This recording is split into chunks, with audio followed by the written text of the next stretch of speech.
Bonjour, chers amis, chemin de vie numéro 7. Alors vous savez qu'ici nous travaillons sur la numérologie et on se servira de la numérologie, donc de votre chemin de vie, pour aller voir quelles sont les couleurs de votre printemps, qu'est-ce que votre âme va traverser durant ce printemps 2025. Alors, donc ça va durer 3 mois, évidemment, de fin mars jusqu'en fin juin. Donc ce que vous allez entendre ici va concerner ces 90 jours que forme ce printemps. Et à chaque fois que nous changeons de saison, eh bien, je vous remets une des saisons de l'âme. Donc, en l'occurrence, ici, ce sera le printemps. Vous avez trouvé chemin de vie 7. Alors, je vous ai pas mis le tuto visuel comme je le fais à chaque fois sur ma petite feuille d'habitude. Je vous l'explique ici. Vous allez donc juste entendre la méthode. C'est très, très simple et ça vaut 10 secondes à faire sur un bout de papier. Vous prenez votre jour de naissance, par exemple le 16, 6 plus 1, d'accord, vous additionnez ça ensemble et vous gardez le total. Vous prenez votre mois de naissance, si c'est février, c'est facile, c'est le deuxième mois, donc on garde le 2. Si c'est novembre, ça fait encore un 2, puisque 1 plus 1, c'est le 11e mois, ça fait 11. Ça refait un 2, d'accord? Donc ici, 2 novembre, alors le jour, pardon, je me trompe, c'est pas février et novembre, c'est le 16, on avait dit, donc 6 et un 7, et février ou novembre, ça fait un 2. Et puis, vous avez l'année de naissance. Eh bien, c'est la même chose. Vous allez additionner votre 1, votre 9, si vous êtes né en 1997, par exemple, et vous allez additionner tout ça pour ne faire qu'un seul chiffre à la fin. Vous avez le tuto, de toute façon, dans l'explicatif, du descriptif, sous la vidéo. Voilà, on ne peut pas être plus simple, plus clair. Alors, une fois que vous avez cela, vous avez donc trouvé un 7. Donc, vous pouvez maintenant appuyer sur pause pour pouvoir calculer votre chemin de vie et voir si vous ne vous êtes pas trompé en vous retrouvant sur les chemins de vie 7. Vous n'êtes peut-être pas forcément chemin de vie 7. Calculez bien votre chemin de vie. On va regarder ici pour les personnes chemin de vie 7. Comment votre âme va traverser ce printemps? Qu'est-ce qu'elle doit développer en premier? Qu'est-ce qui est le plus important à découvrir ou à travailler ou à mettre en valeur? Alors, vous savez que le monde extérieur est un peu compliqué, donc nous, on doit renforcer des choses au niveau extérieur. On a le travail de la quête. Vous savez, la quête, c'est le but. C'est-à-dire que même si la vie, pour certains, n'a pas forcément de but, le but, on le connaît souvent, c'est l'amour. On parle de l'amour au sens très large du mot, c'est-à-dire avec nos voisins, avec nos enfants, avec nos chers amis, nos chers collègues. Enfin, on ne sait pas ce que vous vivez, ça va dépendre de ce que vous vivez, mais le ciment de la vie, c'est quand même de bien vivre avec les autres en bonne intelligence. Et ici, on vous parle de quête. Donc, il y a une réalisation à faire, dans votre cas, spécifiquement pour vous, dans le but de votre vie. Alors, peut-être, non pas un changement de but, mais un réalignement avec quelque chose que vous aviez perdu de vue. Par exemple, vous ne vouliez pas d'enfant pendant des années. Et là, aujourd'hui, vous vous posez la question de savoir si, au fond, eh bien, vous ne seriez pas fait pour avoir un enfant, ou le contraire, vous vouliez un enfant et là, tout d'un coup, vous n'en voulez plus. Ou alors, vivre à deux alors que vous avez toujours voulu vivre seul. Ou alors, travailler en équipe alors que vous n'avez jamais voulu travailler en équipe. Vous voyez, ça dépend.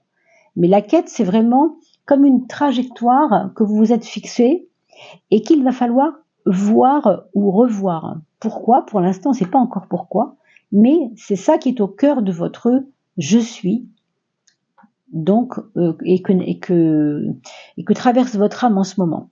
Alors, on va regarder comment on peut se faire aider. On peut se faire aider par le haut, par les choses concernant l'ignorance. Alors, peut-être que vos choix précédents ont été faits par ignorance. Voilà ce qu'on vous dit. Parce que vous avez ignoré certains paramètres de votre existence. Ça peut être parce que vous aviez tourné le dos à quelqu'un, et ça peut être votre famille, vos amis, on ne sait pas, et finalement vous vous êtes construit comme ça. Mais cette ignorance, quand on dit ignorer quelqu'un, c'est aussi lui tourner le dos. Ça, en ce moment, ça va vous permettre de vous réajuster. C'est-à-dire que vous allez revoir le pourquoi de j'ai pas voulu voir ça, j'ai voulu ignorer quelque chose. Pour l'instant, je ne peux pas vous donner d'autres éléments parce que Évidemment, on va avancer doucement là-dessus, hein.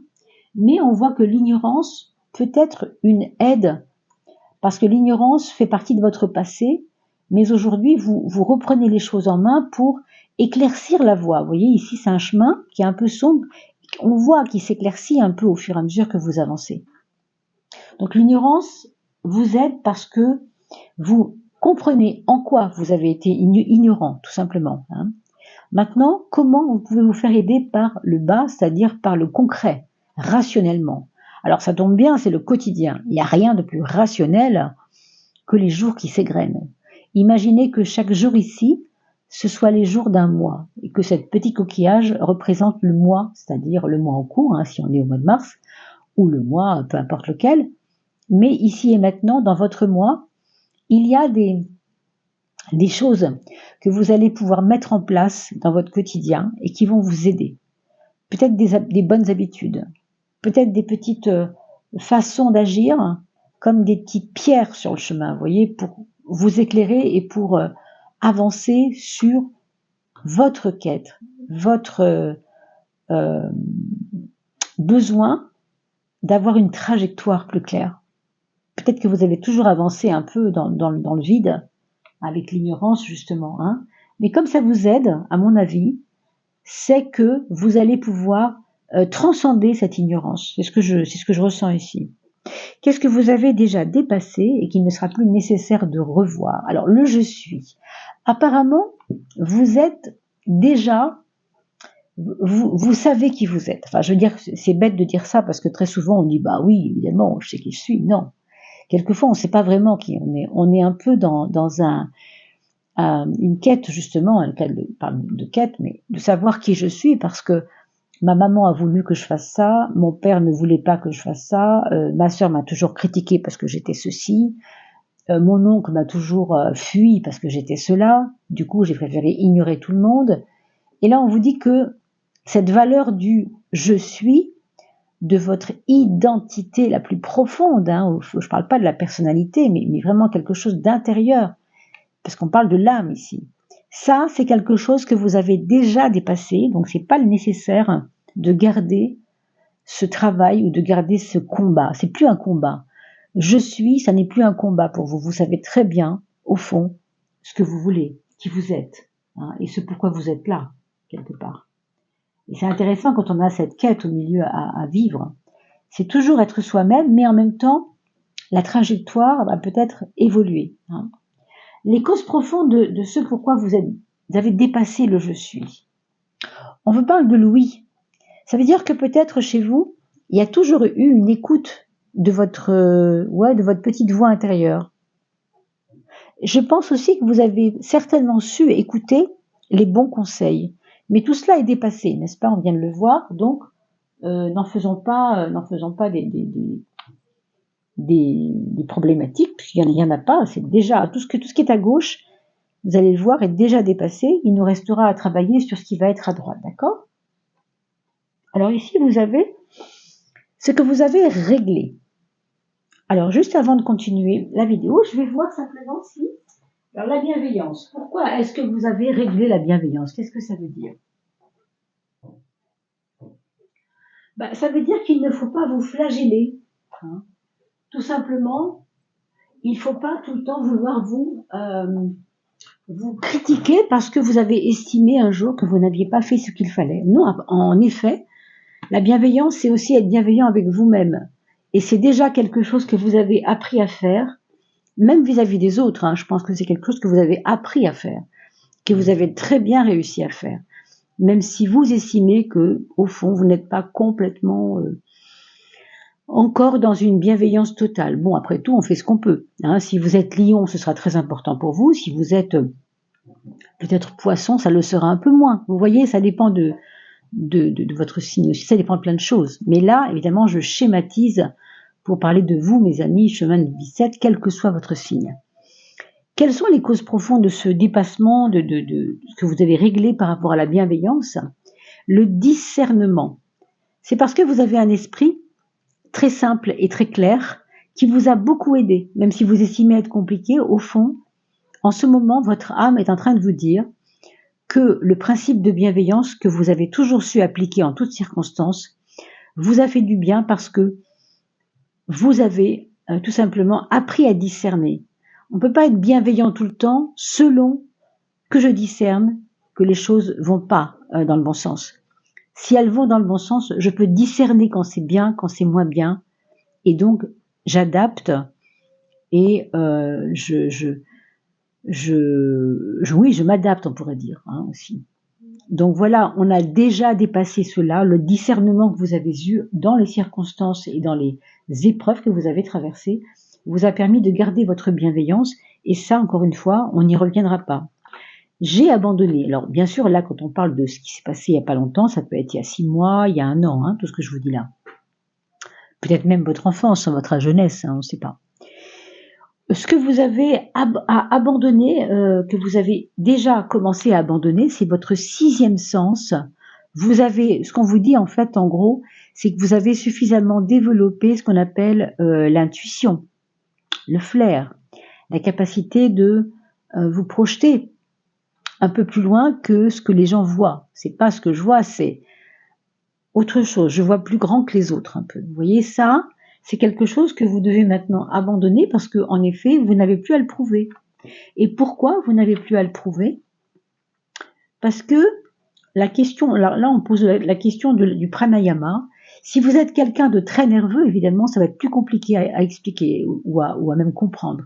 Mais si vous êtes quelqu'un qui fait du yoga, par exemple, ou qui travaille avec le souffle, parce que vous avez des méthodes, en vous réveillant le matin, vous soufflez, vous faites des grandes inspirations, expirations 3 fois par jour en vous réveillant le matin, vous avez déjà des très bonnes habitudes, on voit ici avec le quotidien que ça va vous aider de reprendre des bonnes habitudes déjà. On vous dit que ça, c'est quelque chose qui a aidé votre intuition. Vous avez appris à vous poser un peu pour respirer. Et on vous dit quand même de continuer à le faire, c'est quand même quelque chose qu'il faut peut-être à abandonner dans le sens du 6e sens et l'intuition, ok. Mais la cause profonde, si c'est le pranayama, ça veut dire que vous devez garder quand même l'habitude de la respiration, c'est très important. N'oubliez pas que cet oracle s'appelle l'essence du yoga. J'en parle pas souvent, l'oracle de l'essence du yoga. Et donc cette fameuse, vous voyez, c'est le discernement qu'on a choisi de montrer au dos du paquet. Et en fait, c'est comprendre comment je me relie à mon âme. Donc c'est pour ça qu'on parle de l'âme et les saisons de l'âme ici. Le yoga, ça veut dire se relier. C'est ça le vrai sens du mot yoga. Maintenant, nous allons examiner qu'est-ce qu'il vous reste à faire pendant ces 90 jours que forme le printemps 2025, puisque vous avez 90 jours pour que ces choses se fassent, et se fassent au mieux pour vous, et pour votre âme, bien sûr, parce que c'est elle qui vous le demande. Qu'est-ce que vous apprenez à dominer? Là, il vous reste maintenant à vous approcher un peu plus de la connaissance. Quand on parle de connaissance, bien sûr, il peut s'agir de formation, d'apprendre des choses nouvelles. Par exemple, si votre travail vous fait saturer un peu, vous avez l'impression de tourner en boucle, il y a peut-être des choses qu'il faut que vous fassiez pour agrémenter votre boulot. Peut-être pour être moins dans la répétition. Connaître, c'est naître avec quelque chose. Connaissance, c'est naissance aussi. Et avec le co de connaissance, c'est j'amène un aliment pour me nourrir de cette connaissance. Donc je vais renaître grâce à cette connaissance. Donc c'est très important que vous soyez curieux. Voilà ce qu'on vous dit. Sois curieux et continue à apprendre. Pourquoi c'est important? On vous parle de Atman. On est en train de vous préparer à quelque chose. Alors ne me demandez pas quoi, mais pour moi c'est quelque chose qui a à voir avec cette quête. Je ne sais pas, mais je pense qu'il y a des personnes ici qui seront sur une autre dynamique d'ici 1 an ou 2, parce qu'il va y avoir en vous comme un essor vers quelque chose de complètement nouveau qui va vous surprendre même. Avec Atman, c'est très probable. C'est pour ça que vous devez vous connecter à la connaissance. Donc, voyez des vidéos que vous n'auriez pas osé ouvrir il y a 1 an, par exemple, ou 6 mois. Soyez curieux. Soyez curieux parce qu'on est en train de vous préparer quelque chose. Quand je dis on, c'est toujours notre âme, bien sûr, mais Votre âme, elle est intelligence. Elle sait ce qui est bon pour vous. Maintenant, vers quoi devez-vous vous élever? Vous voyez cette discipline? Vers une discipline. Alors, quand on parle de discipline, il n'est pas question de sévérité. Souvent, les gens associent discipline avec sévérité. Non, non et non. La discipline, si vous vous imposez, par exemple, de bâiller 3 fois vraiment très très fort et vous étirez 3 fois avec vos bras très haut, très loin pendant un mois chaque jour, ce ne sera pas une grande douleur, non, il n'y a pas de souffrance, donc c'est pas violent, hein, la discipline n'est pas violente. Justement, plus on le fait, moins c'est violent, hein, c'est quand on n'a pas l'habitude que c'est violent.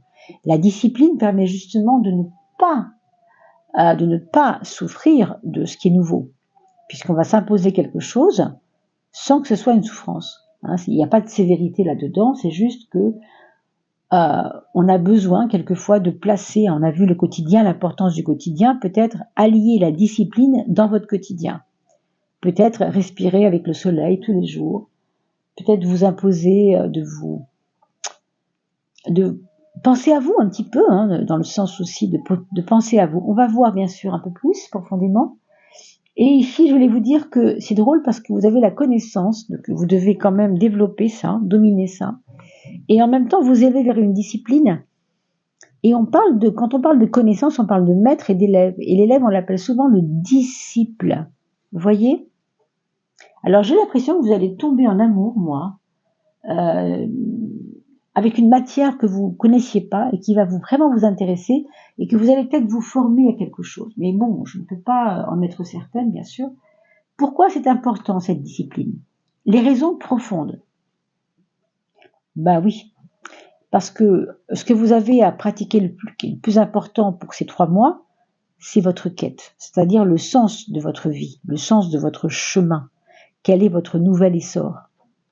Et évidemment, on vous dit que cette discipline, vous devez vous l'imposer pour être honnête envers vous-même, tout simplement, pour ne pas tricher. Peut-être que vous avez le sentiment d'avoir triché jusqu'à aujourd'hui. Quand je dis tricher, je veux dire ne pas sembler être aligné avec qui vous êtes vraiment, parce que vous savez qui vous êtes vraiment. On a vu avec la carte du « je suis » tout à l'heure. Il n'y a pas de doute là-dessus. Mais est-ce que votre vie ressemble à qui vous êtes? Franchement, regardez bien tout cela. On vous demande de renforcer, on a parlé de pranayama tout à l'heure, c'est intéressant. On vous demande de renforcer le prana. Donc ici, ça va être très important, quand je vous disais tout à l'heure de penser à vous, eh bien ça va être de respirer. On parlait de respirer le soleil, mais je ne blaguais pas, puisque vous savez que aujourd'hui, il est prouvé que les rayons solaires, non pas les rayons, mais le prisme solaire, la lumière du soleil, alors qu'on cache nos yeux avec des lunettes noires, on ne devrait pas le faire, hein, bien sûr. Il ne s'agit pas de regarder le soleil en face pour se brûler les yeux, c'est pas ça, hein, du tout. Mais les yeux à demi clos, vous pouvez regarder le soleil à travers une branche d'arbre, par exemple, pour remplir tout votre être de la chaleur et la dynamique des rayons, comment on appelle ça, chromatiques, on appelle ça les couleurs, le chrome, hein, des couleurs, parce que chaque couleur est associée à un chakra. Donc le prana, c'est ça, c'est de faire rentrer cette puissance en nous, la puissance solaire, par la respiration. Donc vous voyez, c'est très important que vous compreniez cela. Pourquoi c'est important de développer le prana? Ah ben alors là, parce qu'on vous parle de vacuité mentale. Alors la vacuité mentale, c'est tout simplement quand il n'y a plus aucun nuage dans votre tête. Imaginez que votre tête est un gros brouillard épais, avec plein de nuages, de la poussière, tout ce qui est moche, l'hiver qu'on n'aime pas, vous savez, le frima, comment vous appelez, le brouillard, enfin toutes ces choses qui empêchent de voir. Eh ben non, là c'est tout le contraire. Cette respiration va vous permettre d'avoir une clarté mentale. C'est ça en fait la vacuité. C'est quand il y a clarté, vraiment. Donc c'est un très beau tirage qui nous parle vraiment d'une quête, oui, lumineuse. D'ailleurs, ça va très bien avec cette ignorance dont on a vu tout à l'heure, qui ne colle pas avec le reste. Hein. Si elle est là, cette ignorance, c'est pour vous dire, il y a des choses que tu ignores, que tu ne peux plus ignorer. Il faut que tu avances. Encore une fois, mes amis, vous avez 90 jours pour expérimenter cela. Faites-moi vos commentaires. Je suis très intéressée de vous lire, bien sûr. Évidemment, tout de suite, ça ne va pas vous parler. Ça va être à travers les épreuves que vous allez rencontrer, hein, les expériences pendant ces 3 mois-là, ces 90 jours. Et bien sûr, on va finir avec l'oracle. L'oracle, donc, Dorine Virtue, qui s'appelle Angel Therapy. Oh, elle est tombée, c'est magnifique, c'est pas souvent qu'elle tombe toute seule, hein. Alors on va l'écouter si elle est tombée. Emotional sensitivity. Votre sensibilité émotionnelle est à l'honneur. Vous devez respecter et honorer votre profondeur, votre sensibilité profonde. Vous voyez? C'est peut-être ça que vous avez ignoré. Votre sensibilité. Voilà ce qu'on nous dit. Vous êtes quelqu'un de mental. J'ai l'impression que c'est ça qu'on nous dit. Et là, vous avez 3 mois pour expérimenter qu'est-ce que c'est l'émotionnel positif. Et non pas l'ignorer. Parce que vous voyez, c'est là une des seules cartes qui est presque noire par rapport à toutes les autres qui sont relativement lumineuses. Celle-ci est la plus foncée. Parce que l'ignorance nous maintient dans on pourrait dire, une sombritude. Donc il faut au contraire garder vacuité mentale, garder lumière en soi, etc.